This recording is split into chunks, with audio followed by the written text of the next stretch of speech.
un passage de la Bible, un seul passage, j'en ai prévu quelques-uns, mais nous les donnerons au fur et à mesure que nous allons évoluer dans notre prédication. Nous allons lire avec vous Matthieu au chapitre 15. Matthieu 15, versets 21 à 26.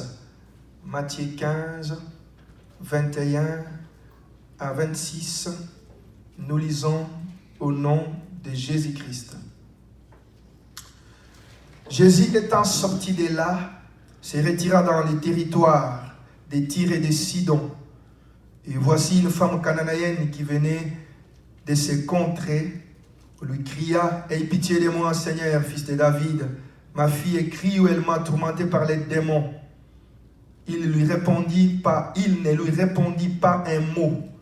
Et ses disciples s'approchèrent et lui dirent avec instance, « Renvoie-la, car elle crie derrière nous. » Il répondit, « Je n'ai été envoyé qu'aux brebis perdues de la maison d'Israël. » Mais elle vint se prosterner devant lui, disant, « Seigneur, secours-moi. » Il répondit, « Il n'est pas bien de prendre le pain des enfants et de les jeter aux petits chiens. » « Oui, Seigneur, dit-elle, mais les petits chiens mangent le miette qui tombe de la table de leur maître. » Alors Jésus lui dit, « Femme, ta foi est grande, qu'il te soit fait comme tu le veux. » Et à l'heure même, sa fille guérie.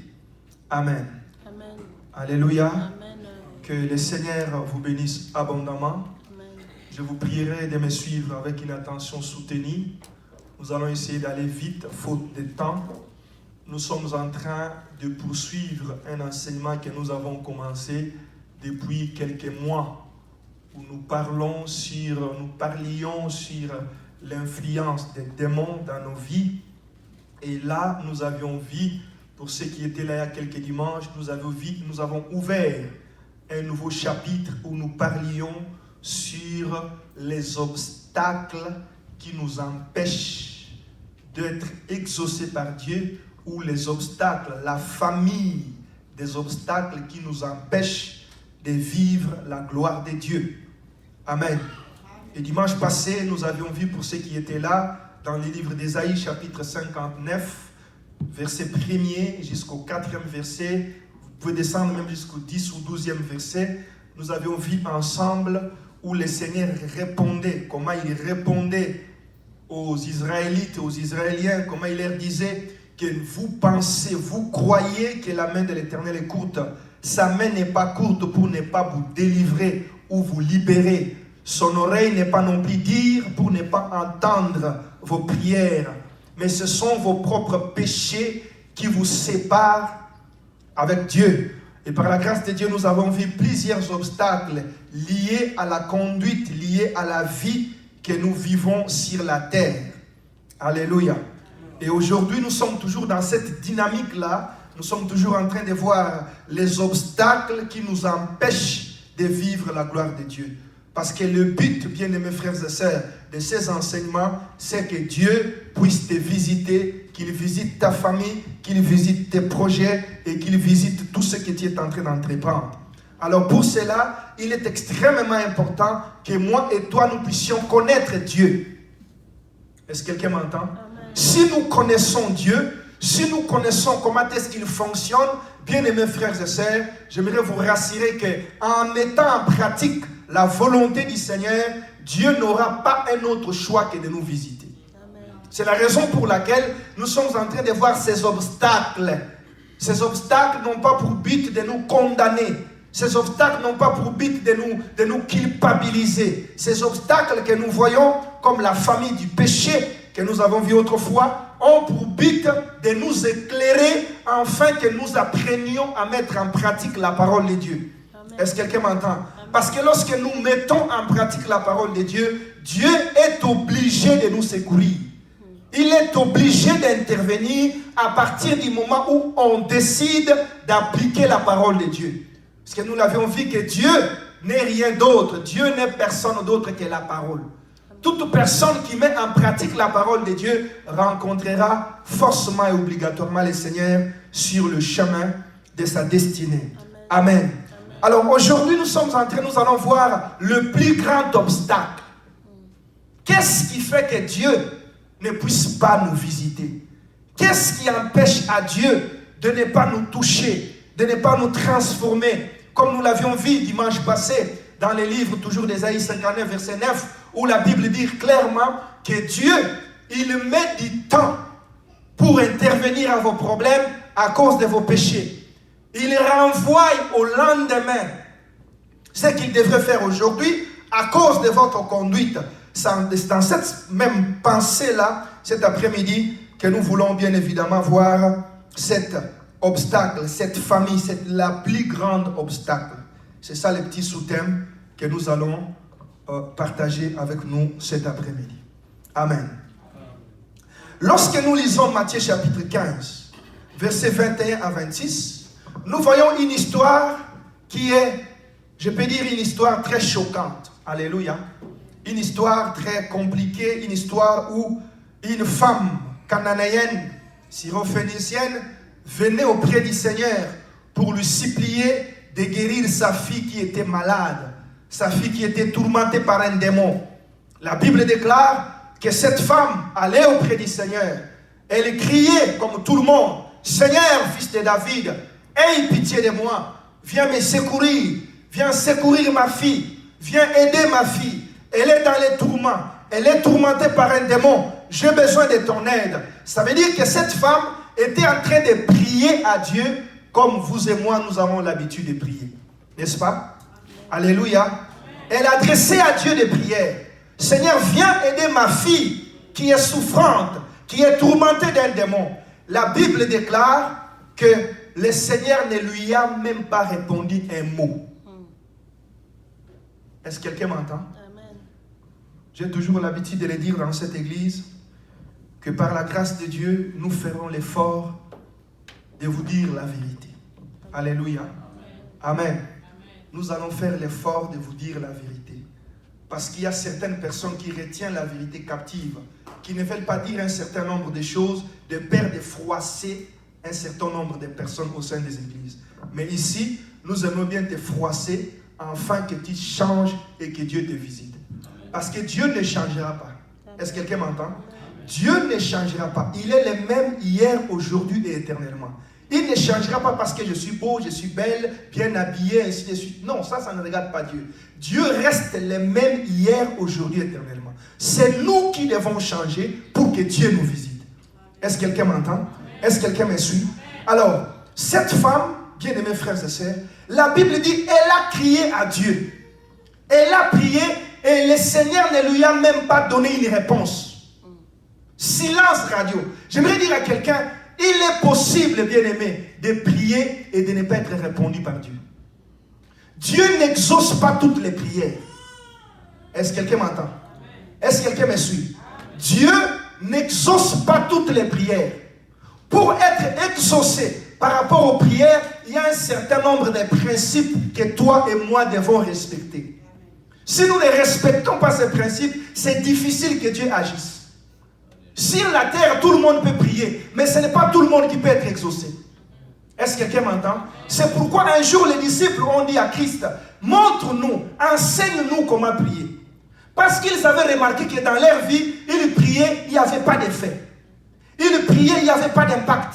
Nous l'avions vu avec vous, 7 fils de Shkeva ont osé chasser un démon, mais ce démon les a rossés. Il les a tabassés sérieusement. Pourquoi? Parce qu'ils n'avaient pas le droit de prier. Ils n'avaient pas le pouvoir de prier. J'ai toujours dit aux hommes, bien-aimés frères et sœurs, tout le monde peut prier, mais ce n'est pas tout le monde qui peut être exaucé.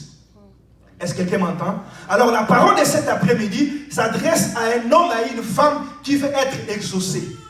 Parce que si tu ne vis pas l'exaucement de Dieu par rapport à tes problèmes, ça sera difficile de vivre une vie épanouie sur la terre. Pour t'épanouir à tous égards, tu dois être capable de prier et que Dieu te donne des réponses. Ce sont ces réponses-là qui vont te motiver tout au long de ta foi.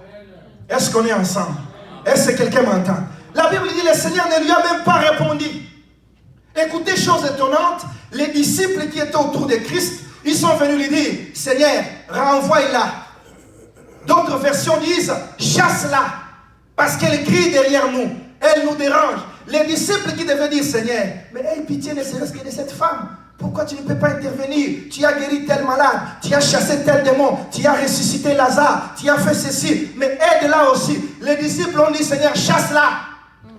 Elle crie derrière nous, elle nous dérange. Écoute la réponse de Christ. Non, ne vous en faites même pas. Je n'ai été envoyé que pour les brebis perdues de la maison d'Israël. C'est-à-dire qu'elle là, elle peut crier comme elle veut, elle n'aura pas de réponse. Alléluia.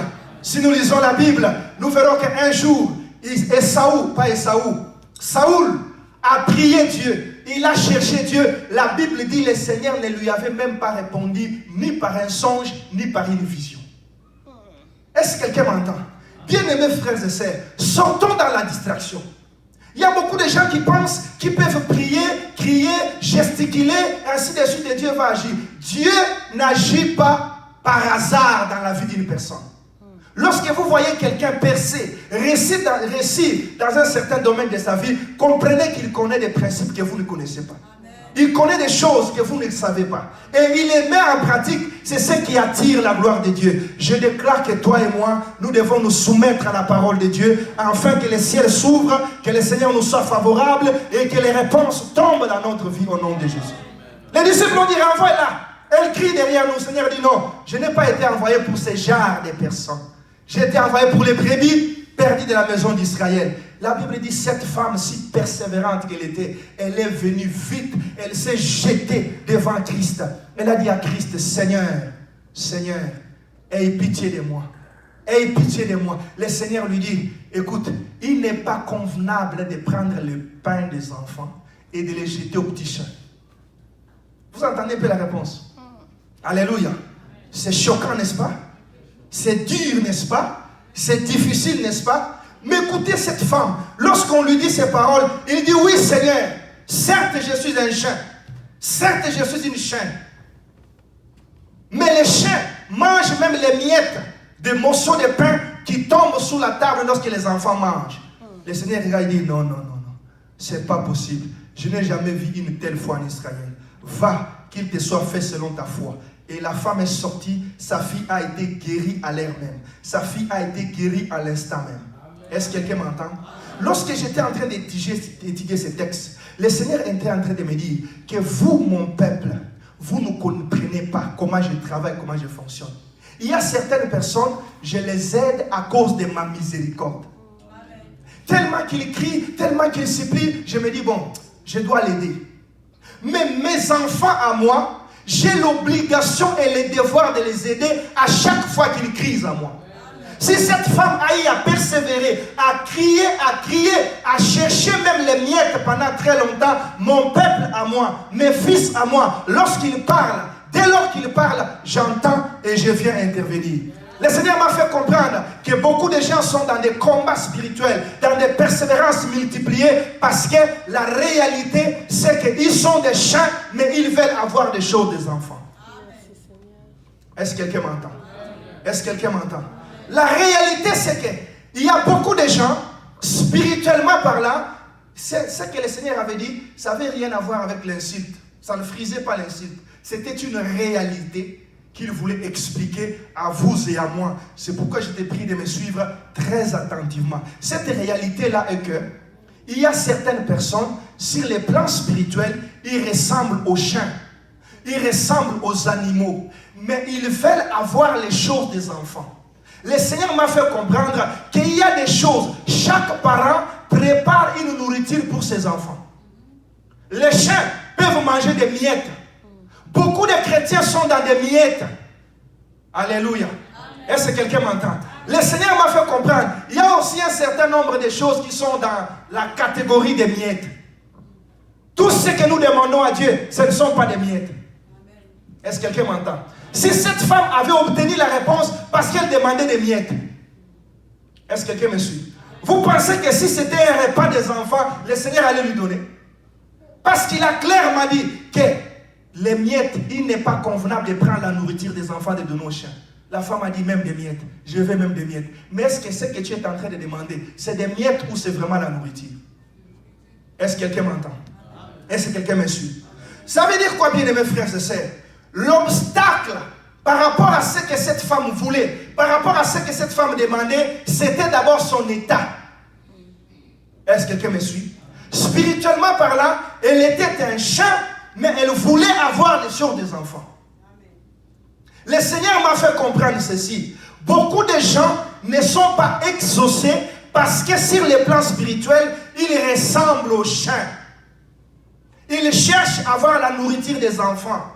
C'est ce qui constitue l'obstacle numéro 1. C'est ce qui empêche à ce que Dieu ne puisse pas les visiter. Je prie que cela ne soit pas ton partage au nom de Jésus. Que cela ne soit pas ton partage au nom de Jésus. J'étais en train d'étudier la parole de Dieu pour poser la question, Seigneur. Mais Seigneur, ça veut dire quoi, le chien? Pourquoi cette femme avait-il été traité d'un chien qui voulait avoir les choses des enfants? Le Seigneur m'a fait comprendre deux principes. La première des choses, bien aimés frères et sœurs, ce que nous devons retenir, c'est qu'un chien est le symbole, sur le plan biblique, est le symbole de l'impureté. Est-ce que quelqu'un m'entend? Est-ce que quelqu'un me suit? Le chien symbolise l'impureté. En étudiant aussi certains textes, j'ai compris que le chien, on explique qu'il est presque le premier animal sauvage à être apprivoisé. Hein? C'est la race dont les chiens sont des races de loups. Ils étaient dans la forêt, mais l'homme l'a pris pour l'apprivoiser à la maison avec lui, pour qu'il devienne un animal domestique. Et malgré que les chiens habitent avec les hommes, il est le meilleur ami des hommes, selon les meilleurs amis des hommes dans la catégorie des animaux, c'est les chiens. Alléluia. Je ne sais pas si vous le savez, pour votre information. Alors, j'ai compris par la grâce de Dieu que le chien, bien aimés frères et sœurs, est le symbole de l'impureté. Il est le symbole du mal. Il est le symbole du péché. Il est le symbole de la saleté. C'est pourquoi Dieu dit à cette femme qu'il n'est pas convenable que je prenne les pains destinés aux enfants et que je les donne aux petits chiens. Le Seigneur m'a fait comprendre ceci. Lorsque vous priez, ce qui m'importe, c'est à quoi je m'intéresse, c'est votre état. Est-ce que quelqu'un me suit? Votre identité, ce que vous êtes en réalité. Cette femme était syrophénicienne ou cananéenne. C'était une femme païenne, une femme entre les nations, qui n'avait jamais crié au Seigneur, qui n'appartenait pas à la famille des Juifs ou la famille des Hébreux. Alors le Seigneur dit, non, il n'est pas convenable que je prenne ce qui est destiné aux enfants et que je te les donne. Comme je le disais tout à l'heure, le chien c'est le symbole de l'impureté. Proverbe chapitre 26, vous savez bien aimés frères et sœurs, le chien, comme je le disais, il est parmi les animaux domestiques qui sont très sales intérieurement, qui sont une vie de saleté où vous n'avez pas l'idée. Les chiens sont capables de manger même leurs excréments. Alléluia. Est-ce que quelqu'un me suit? Est-ce que quelqu'un m'entend? Et généralement, si vous lisez même dans l'ancien temps, Dieu avait interdit à son peuple, il ne pouvait jamais offrir les sacrifices d'un chien à Dieu. C'était une grande abomination. Il ne pouvait même pas offrir les salaires d'un chien. C'est-à-dire que tu as un chien à la maison, tu le vends à $10, tu ne peux pas offrir à Dieu ces $10. C'était formellement interdit. Parce que le salaire d'un chien était comparé au salaire d'une prostituée. Le chien, c'est le symbole de l'impureté et de la saleté. Le Seigneur m'a fait comprendre que lorsque vous adressez les paroles à Dieu, vos choses tardent parce que certaines personnes sont dans l'impureté. Ils sont enracinés dans l'impureté. Lorsque moi je vais intervenir, je me dis non, qu'il change d'abord. S'il ne change pas, je ne viendrai pas l'aider. Proverbe, pour ceux qui ont la Bible, Proverbe chapitre 26, verset 11. La Bible déclare que le chien, un homme sans intelligence ou un insensé, il est semblable au chien qui mange ou qui reprend ce qu'il avait déjà vomi. Est-ce qu'on est ensemble?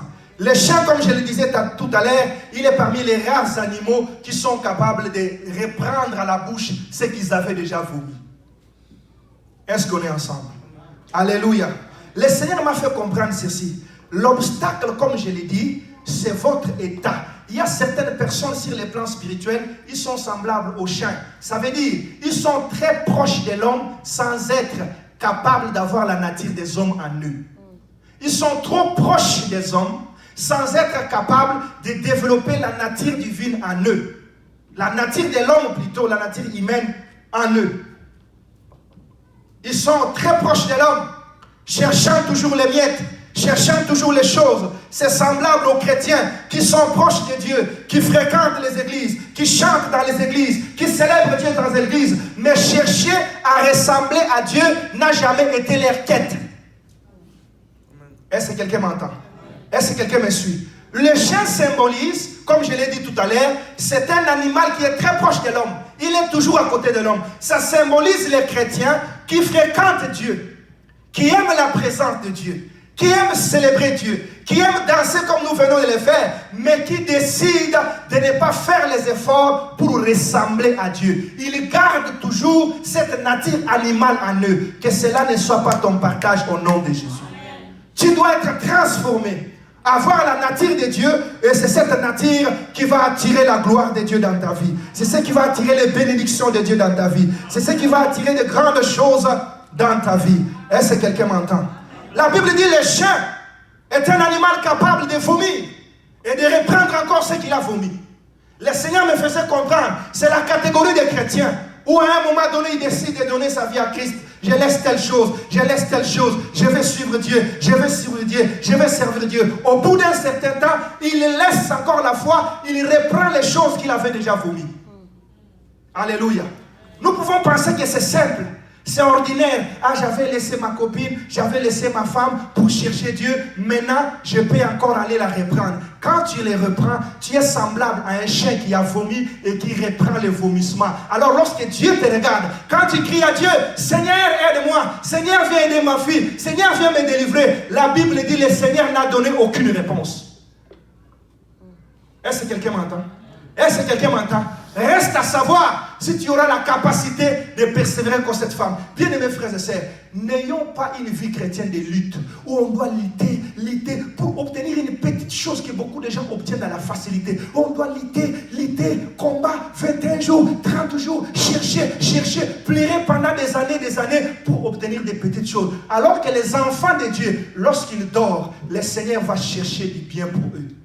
Les enfants de Dieu, lorsqu'ils parlent à Dieu, ils disent, Seigneur, je te rends grâce parce que tu m'as exaucé. Et je sais que tu m'exauces toujours. Le problème, c'est que cette femme, elle n'était pas une fille de Dieu. Est-ce qu'on est ensemble? Quand on n'est pas un fils de Dieu, Dieu n'est pas obligé de vous aider. Il n'est pas obligé de vous bénir. Dieu est obligé de bénir ce qui lui appartient. Est-ce que quelqu'un m'entend? Est-ce que quelqu'un m'entend? Le Seigneur a dit non. Elle ne peut pas avoir les réponses. Elle ne peut pas avoir les réponses. Parce que des choses que j'ai, ce sont la nourriture des enfants que je réserve aux enfants. Bien-aimés frères et sœurs, sois un enfant de Dieu et le Seigneur t'accordera toujours la nourriture. Sois un enfant de Dieu, ton assiette ne sera jamais vide. Sois un enfant de Dieu, tu ne manqueras de rien. Le Seigneur prendra soin de toi parce que tu es son fils ou sa fille. Alléluia. Alléluia. Oh, bien-aimés frères et sœurs, comprenons ce que nous voulons dire cet après-midi. C'est que quand on prie à Dieu, quand on cherche Dieu, et qu'on est dans l'état de l'impureté, sur le plan spirituel, on ressemble au chien. Est-ce que quelqu'un m'entend? Et un chien n'a pas le droit d'avoir des choses de son maître.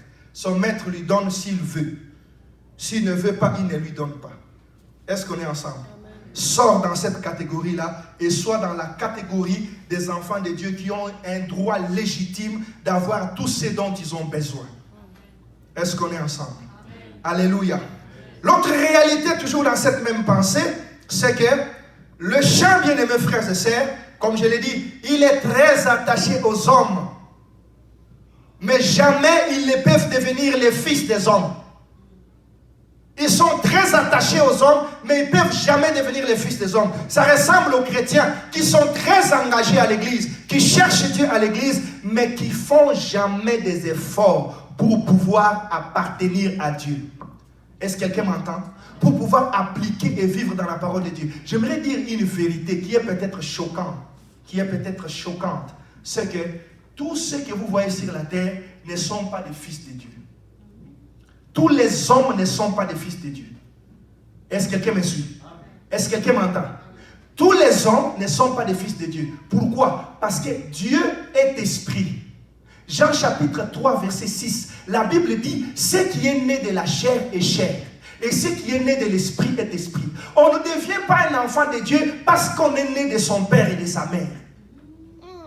Est-ce que quelqu'un m'entend? Est-ce que quelqu'un me suit? Je répète, on ne devient pas un enfant de Dieu parce qu'on est né de son père et de sa mère. On devient un enfant de Dieu lorsqu'on est en esprit. Né, dont je parle là, c'est le verbe naître. Est-ce que quelqu'un m'entend? Alléluia. Ne peut devenir un enfant de Dieu que celui qui est né de l'esprit. Pas celui qui est né de la chair. Parce qu'il y a certaines personnes, moi je prie, Dieu est le Père de tous, Dieu est le Créateur de tous, ainsi de suite. Bien-aimés frères et sœurs, Dieu n'est pas le Père de tous. Parce que Dieu n'a pas la chair. Est-ce que quelqu'un m'entend? Dieu est esprit. Un esprit ne peut pas enfanter la chair. L'esprit enfante l'esprit. C'est pourquoi tu dois naître de l'esprit au nom de Jésus. L'esprit donne naissance à l'esprit. Quelqu'un est venu poser la question au Seigneur. Il s'appelait Nicodème, Jean chapitre 3. Lui disant, Seigneur, que faut-il faire? Je vois que tu es puissant. Je vois que tu es fort. Tu fais de grandes choses. Si Dieu n'est avec personne, si Dieu n'est pas avec quelqu'un, cet homme-là ne peut pas faire les miracles que tu fais. Cet homme-là, Nicodème, il était un docteur de la loi, un enseignant, un pasteur, un responsable comme moi. Ça veut dire que dans son ministère, il remarquait la sécheresse. Alléluia. Dieu n'agissait pas. Dieu ne répondait pas. Malgré toutes les connaissances qu'il avait, Dieu n'agissait pas. C'est pourquoi il est venu nuitamment poser la question au Seigneur. Mais tu es extraordinaire. Je crois réellement que tu es de Dieu. Parce que les miracles que tu fais, personne ne peut les faire. Écoute la réponse de Christ. Nicodème, personne ne peut voir le royaume des cieux s'il n'est pas né de nouveau. Est-ce que quelqu'un m'entend? Ça veut dire quoi, bien aimés frères et sœurs? Les choses que tu demandes, les choses que tu cherches, ce sont des choses des enfants. Ce sont des choses que Dieu réserve à ses enfants. Est-ce que quelqu'un m'entend?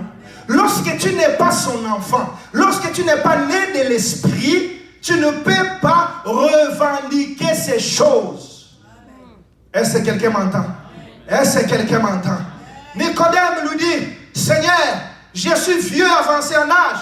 Que veux-tu dire? Devrais-je rentrer dans les seins de ma mère pour naître de nouveau? Le Seigneur lui dit non. Ce n'est pas ça. Si vous ne naissez d'eau et d'esprit, vous ne pourriez entrer dans les royaumes des cieux. Ça veut dire quoi, bien-aimés frères et sœurs? Le Seigneur que nous cherchons, il est un roi des rois, un seigneur des seigneurs. Il est à la tête d'un royaume. Est-ce que quelqu'un m'entend? Est-ce que quelqu'un me suit? Il est à la tête d'un royaume. Et à la tête de ce royaume, il est là pour répondre, résoudre les problèmes qui se relaient ou qui se manifestent, les problèmes qui se trouvent, voulais-je dire, au sein de son royaume. Est-ce que je peux parler? Je répète ceci. Le Seigneur, il est un roi des rois, un seigneur des seigneurs. Il est là pour résoudre les problèmes des membres ou des sujets qui sont dans son royaume. Il n'est pas là pour résoudre les problèmes des gens qui sont à l'extérieur de son royaume. Est-ce que quelqu'un m'entend? C'est comme tu demandais à la reine Elisabeth de régler les problèmes français. Ce n'est pas son problème. Vous avez des problèmes là-bas, réglez ça là-bas. Moi, je suis ici au Grande-Bretagne pour résoudre les problèmes des Britanniques. Est-ce que quelqu'un m'entend? Le Seigneur est un roi qui est un roi du royaume des cieux. Il est là pour résoudre les problèmes des membres de son royaume, c'est-à-dire de ses fils et de ses filles. Le royaume de Christ n'est composé que de ses fils et de ses filles. Est-ce que quelqu'un m'entend? Est-ce que quelqu'un me suit? Est-ce que quelqu'un me suit? J'aimerais te poser la question, ma soeur, mon frère. Regarde bien dans ta vie. Est-ce que tu peux dire que tu es fils de Dieu? Est-ce que tu peux dire que tu es fille de Dieu? Parce qu'un fils de Dieu a un droit légal d'obtenir tout ce dont il cherche. C'est pourquoi il y a un verset que j'aime. Matthieu chapitre 7, verset 6. La Bible dit, ne donnez pas des choses saintes aux chiens. Alléluia. Ne jetez pas vos perles au pourceau. Des perles qui ne les foulent aux pieds et qui les retournent contre vous. Est-ce que quelqu'un m'entend? Après Matthieu 7, 6, vient Matthieu 7, 7, le verset le plus connu de la Bible. Demandez, l'on vous donnera. Mais avant que le Seigneur ne dise demandez, l'on vous donnera, la première des choses, il a dit on ne donne pas des choses saintes aux chiens. Est-ce que quelqu'un m'entend? Ça veut dire que le Seigneur étant un saint des saints, ces choses saintes sont réservées à ceux de sa postérité. Est-ce que quelqu'un m'entend? Et on devient membre de la postérité de Dieu lorsqu'on est d'esprit, pas dans la chair. Je prie que le Seigneur t'accorde la grâce de comprendre au nom de Jésus. Le Seigneur est un roi, bien-aimés frères et sœurs. Il est un responsable de son royaume. Il s'occupe aux membres de son royaume. Donnez-nous un exemple aussi très simple. Bien-aimés frères et sœurs, si tu es chez nous là-bas en Afrique, et puis un jour tu entends, oh non, au Canada, on donne par exemple aux enfants tel montant d'argent. Et puis tu remplis une demande là-bas. Moi, Patrick, je suis dans les besoins, j'ai 3 enfants, ainsi de suite. Tu envoies par la poste. Parce que tu peux aussi envoyer par la poste. Hein. Brrr, ça vient jusqu'à l'aide sociale ici. Vous savez, la première des choses qu'ils vont regarder, c'est quoi?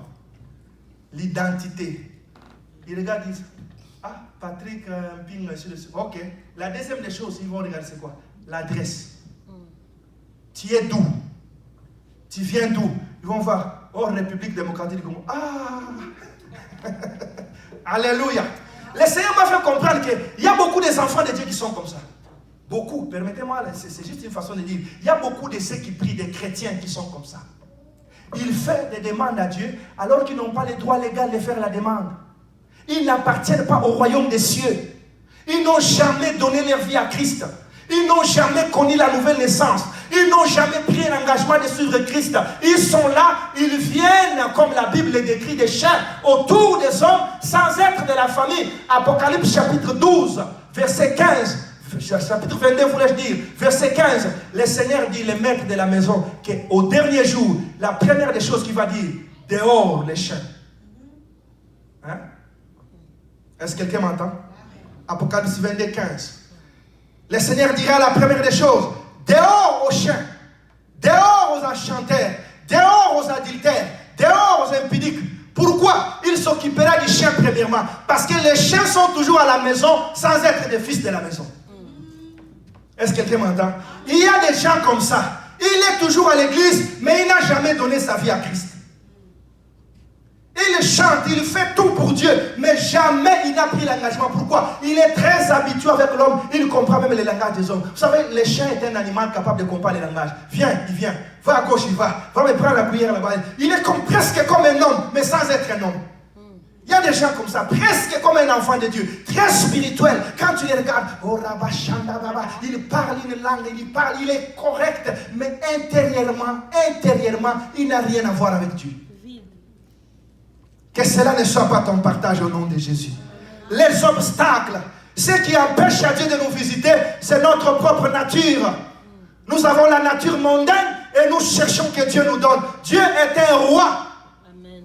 Comme le Premier ministre du Canada, il est ici pour résoudre les problèmes des Canadiens. Il n'est pas ici parce qu'il doit résoudre les problèmes là-bas en Haïti, au Créole, il y a des problèmes. Ce n'est pas son affaire. Est-ce que quelqu'un m'entend? Est-ce que quelqu'un me suit? Ce n'est pas son affaire. Il s'occupe de ce qui lui appartient. Occupe-toi du Seigneur et le Seigneur s'occupera de toi. Amen. Alléluia.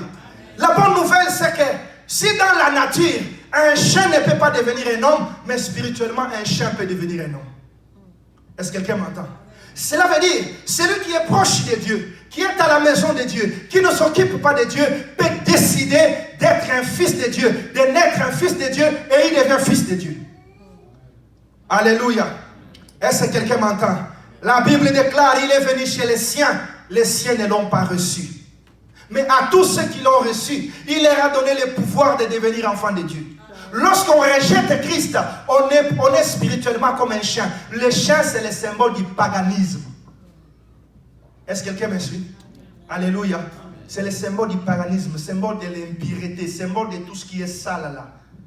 Si vous lisez Matthieu chapitre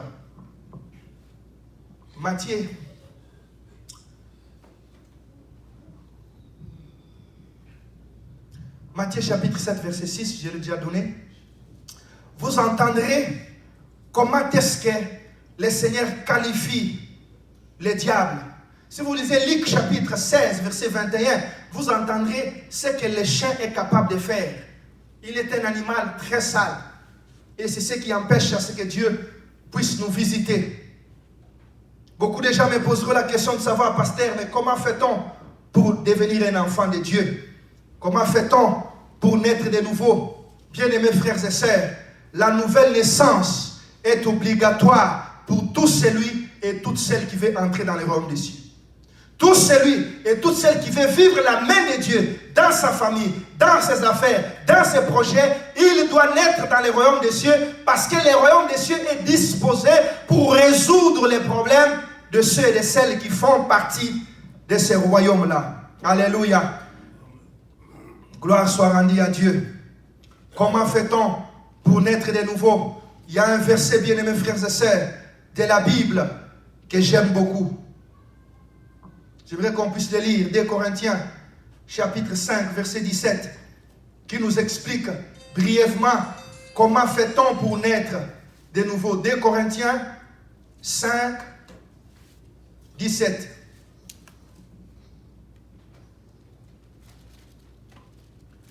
De Corinthiens chapitre 5, verset 17. La Bible dit, si quelqu'un est en Christ, il est une nouvelle créature. Les choses anciennes sont passées et voici toutes choses sont devenues nouvelles. Alléluia. Alléluia.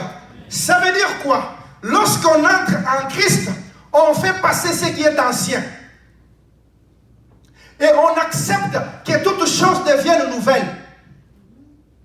Est-ce que quelqu'un me suit? Si quelqu'un est en Christ, il doit y avoir un passé et un présent. Il doit y avoir un passé et un présent où tu te dis, quand j'étais dans le monde, regardez comment je vivais, maintenant en Christ, regarde comment je vis. Il doit y avoir une ligne de démarcation entre les jours et les temps où tu as donné ta vie à Christ et le reste du temps où tu étais en dehors de Christ. Tu ne peux pas être dans la confusion où tu te poses la question, est-ce que j'ai donné ma vie à Christ? Est-ce que j'appartiens au Christ? Ainsi de suite. Un enfant de Dieu, c'est celui qui sait, même s'il ne connaît pas la date, mais il connaît l'époque où il a pris la décision et la résolution de donner son cœur totalement à Christ. Alléluia. On ne devient pas un enfant de Dieu parce que tout simplement on veut devenir un enfant de Dieu. On se lève, on va prier, on demande à Dieu et puis on se dit je suis un enfant de Dieu. Un enfant de Dieu, c'est celui qui est né de l'esprit, pas celui qui est né de la chair, ma soeur, mon frère. Amen. Si quelqu'un est en Christ, il est une nouvelle créature. Voici toutes choses anciennes sont passées. Regarde bien dans ta vie, qu'est-ce qui a passé? Alléluia. Qu'est-ce que tu as fait passer depuis que tu es à l'église? Ou qu'est-ce que tu as abandonné? Allons d'une manière pratique.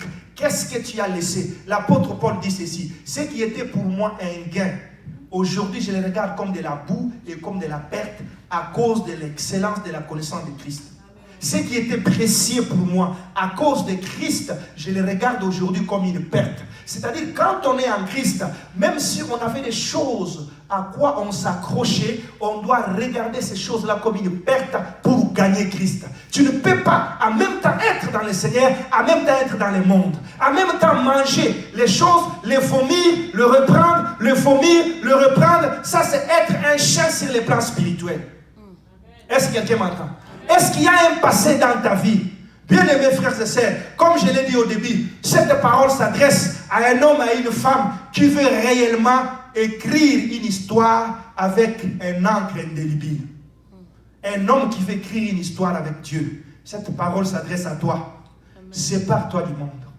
Sépare-toi du mensonge. Sépare-toi des vies des chiens. Sépare-toi de la vie des chiens. Décide de naître en Christ, d'être un enfant de Dieu. Tu ne rentreras plus au sein de ta mère, mais lorsque tu prends la décision de donner ta vie à Christ et que tu fais passer ce qui est ancien, c'est ça la nouvelle naissance. Amen. Alléluia. C'est là, en ce moment-là, qu'on est de l'esprit. Quand on n'est pas de l'esprit, il est difficile d'avoir les droits d'obtenir des choses de la part de Dieu. On peut prier, comme je l'ai dit, tout le monde peut prier. Seigneur, donne-moi, Seigneur, j'ai besoin de ceci. Mais combien sont répondus? Combien ont des réponses? Dieu répond à combien de personnes? Combien vivent la main de Dieu dans leur vie? Combien sont touchés par Dieu? Oh, bien-aimés frères et sœurs, je prie que le Seigneur t'ouvre l'intelligence. Que le Seigneur te fasse comprendre. Ne soyons pas de la race de ces personnes de Nicodème, comme nous venons de le dire. Des gens qui voulaient bien servir Dieu, mais sans expérimenter, sans vivre ce que c'est la nouvelle naissance. Amen. Alléluia. Amen. Le Seigneur t'appelle ce matin. J'ai toujours l'habitude de le dire, il y a un temps pour toutes choses. Amen. Il y a un temps pour naître. Il y a un temps pour vivre, pour grandir. Il y a un temps pour vivre dans le monde. Il y a aussi un temps où on doit décider de tourner le dos au monde. Est-ce que quelqu'un m'entend? Il y a un temps où on doit décider qu'aujourd'hui, je mets fin avec ce que je faisais. J'ai parlé avec le frère qui ont été baptisés hier. Je leur disais, le Seigneur m'avait appelé, j'avais 16 ans à peu près. 16, 17 ans. Et j'étais chaud à cette époque-là, les judos, les filles, ainsi de suite. Mais quand j'ai entendu la voix de Christ, parce que les frères m'avaient posé la question, pasteur, les gens qui donnent la vie à Christ, c'est comme s'ils ont déjà plus de 30 ans, ils ont un peu fait la vie, et puis là, ils décident de donner la vie. Je lui ai dit non. On donne la vie à Christ quand on entend la voix de Dieu. Amen. Lorsque Dieu te parle, comme il est en train de te parler, c'est qu'il veut te sauver. Amen. Alléluia. Amen. Hier ou avant-hier, j'ai parlé avec ma cousine. Si le Seigneur ne m'avait pas sauvé à cette époque-là, peut-être je serais un grand voyou. Est-ce que quelqu'un m'entend?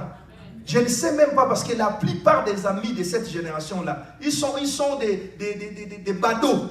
C'est ça le terme qu'il faut, des badauds.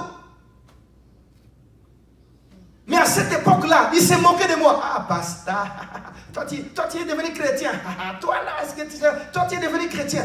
On a dit, nous sommes devenus chrétiens et je vais persévérer. Jusqu'aujourd'hui, nous sommes dans la foi. Quand Christ te lance un appel, décide de sortir du monde. Le monde ne te paiera rien. Le monde ne te donnera rien. Ne sois pas un chien qui est toujours à la maison sans être un fils de la maison. Décide de devenir un fils de la maison afin d'avoir les droits du bien qui appartient au maître de la maison. Afin d'avoir les droits légaux. De ne pas être quelqu'un qui, lorsque tu pries, toi-même tu es sûr que, est-ce que Dieu va m'exaucer? Tu doutes, ton propre cœur te condamne. À combien plus forte raison Dieu? Ça fait très longtemps que tu vis dans cette vie où tu as des problèmes, tu veux parler à Dieu. Tu pries quand même avant de dormir. Oh Seigneur, Dieu puissant, Dieu tout-puissant, au nom du Père et du Fils et du Saint-Esprit. Amen. Et puis quand tu finis, ton cœur te dit, Dieu n'a pas écouté. Et puis tu te couvres quand même, tu dors. Pourquoi tu n'as pas cette assurance? Parce qu'il n'y a pas un témoignage du Saint-Esprit en toi. Le Seigneur ne te dit pas que tu es fils de Dieu. Parce que lorsqu'on est de l'Esprit, le Saint-Esprit va te convaincre.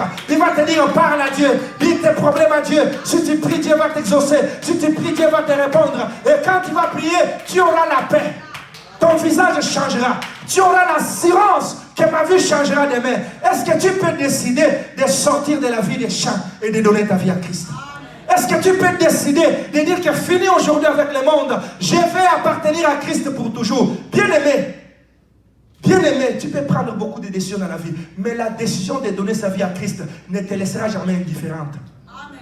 Tu vivras l'impact de cette décision. C'est la vérité. Tu vivras l'impact. Si tu as eu à prendre des décisions, des grandes décisions, de quitter à gauche, d'aller à droite, j'aimerais te dire, essaye la décision de Jésus. Essaye de décider, je laisse telle femme, je laisse telle copine, je laisse telle personne. Aujourd'hui, je donne ma vie à Christ. Et donne-moi un peu de temps. Tu viendras me dire que pasteur, j'avais fait un bon choix. Amen. Oh, bien-aimés frères et sœurs, décide aujourd'hui d'appartenir à Christ. Le monde, c'est par là que j'aimerais chuter. Le monde et tout ce qu'il renferme passera. Amen. Alléluia. Amen. Ça fait un temps, ou ces derniers temps, le Seigneur nous parle presque chaque jour de l'enlèvement. Est-ce que quelqu'un m'entend? Est-ce que quelqu'un me suit? Bien aimé, beaucoup de gens seront surpris. Alléluia. Beaucoup de ceux qui vont à l'église seront surpris. Amen. Beaucoup de ceux qui vont à l'église resteront. Vous savez pourquoi? Alléluia. Amen. Parce que l'église ne sauve pas. C'est celle la relation avec Dieu qui sauve. Est-ce que quelqu'un m'entend? Amen. Vous savez encore pourquoi? Parce qu'on n'entre pas au ciel parce qu'on vient à l'église. On entre au ciel parce qu'on se prépare. Amen. Est-ce que quelqu'un m'entend? Amen. Le ciel, c'est la fête des noces. Avez-vous déjà vu un marié qui se marie sans être préparé? Non. Alléluia. Amen. Pas les mariages modernes. Hein? Les mariages de viens, on va s'asseoir, non. Un marié se prépare toujours avant d'habiter ensemble. Ça veut dire quoi? Lorsque tu es chrétien et que tu ne te prépares pas pour l'enlèvement, tu seras surpris. J'aimerais dire à quelqu'un, il n'y a plus le temps. Il n'y a plus le temps de continuer à traîner les pas dans le monde. Beaucoup vont être surpris. La trompette sonnera et nous serons partis. Je crois et toi et moi nous partirons au nom de Jésus. Je crois que toi et moi nous partirons au nom de Jésus. Toi et moi nous allons partir. Si j'étais à ta place, je dirais Amen. Prends la décision de tourner les dos au monde. Le monde ne te donnera rien. Les femmes ne te donneront rien. Tu peux prendre 500 000 femmes. As-tu déjà vu quelqu'un avec une couronne? Oh, moi j'ai une couronne d'un homme qui a pris beaucoup de femmes sur la terre. Tu as déjà vu un homme comme ça? Oui, une femme comme ça? Moi j'ai une couronne parce que j'ai pris 1000 hommes sur la terre. Ça n'existe pas. Mais un homme qui se consacre à Dieu, même dans les secrets, Dieu le fera manifester en public. La décision secrète de Dieu, Dieu fera toujours qu'il te fasse sortir devant les gens. Quand tu te consacres à Christ, tu ne perdras rien. Tu ne perdras absolument rien. Au contraire, entraînant les pas dans le monde, la trompette va sonner et tu y resteras. Je prie que cela ne soit pas ton partage. Décide de donner ta vie à Christ. Décide de donner ta vie à Christ. Décide de donner ta vie à Christ. Décide de donner ta vie à Christ. Et Christ te visitera. Tu ne seras plus un chien. Tu seras un fils de la maison. Une fille de la maison. Qui aura droit à tout ce qui appartient à Dieu. Tout ce qui appartient à Dieu sera ton héritage. Tu les auras des droits. Il m'est arrivé des temps où je pense la chose arrive. Amen. Alléluia. Je pense la chose arrive. Je me dis, c'est ma Seigneur, c'est Dieu. Paf, ça arrive. Quand on est fils de Dieu, Dieu n'aimera pas que tu plaires. Amen. Si tu es en train de pleurer, en train de te battre, c'est qu'il y a quelque chose qui te bloque. Soit c'est le péché, soit c'est le fait de n'avoir jamais donné sa vie à Christ. Décide ce matin. Le Seigneur t'accueille. Lève tes mains et donne ta vie à Christ. Si tu veux donner ta vie à Christ, tu peux lever ta main. Là où tu es. Le frère va nous aider avec. Donne ta vie à Christ. Le Seigneur t'attend. Élève ta main si tu veux décider aujourd'hui de sortir du monde. Tel que je suis, je ne suis rien.